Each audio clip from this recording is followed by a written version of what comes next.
Girlfriend নিয়ে বের হয়েছি তো। হ্যাঁ একটু পরে আসবো, আইসা তোর সাথে দেখা। হ্যাঁ জান, আমার ফোন নিয়ে দৌড় দিল। দেখছো, মাত্র 2 দিন হয়েছে আমি 20,000 টাকা দিয়ে ফোনটা কিনছি, আমার ফোনটা গেল।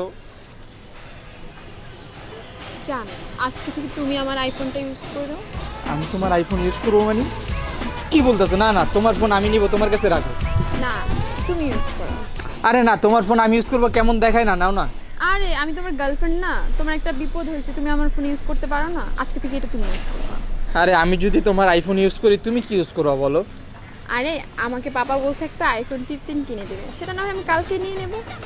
এটা তো অকেজি হয়ে যাবে, এটা তুমি ইউজ করো। তোমার এই আইফোন আমি ইউজ করবো? আর তোমার যদি এটা বেশি দিন ইউজ করে ভালো না লাগে আমাকে বলবো, আমি আরেকটা 15 বাবার থেকে নিয়ে তোমাকে দিয়ে দেবো। আইফোন 15ও কিনে দিবা? হ্যাঁ, তুমি আমার বয়ফ্রেন্ড না। আবার কান্না করো, চলো তো কিছু খাই। আচ্ছা, তোমাকে একটা কোশ্চেন করি। হ্যাঁ বলো। তুমি কি স্মোক করো? মানে স্মোক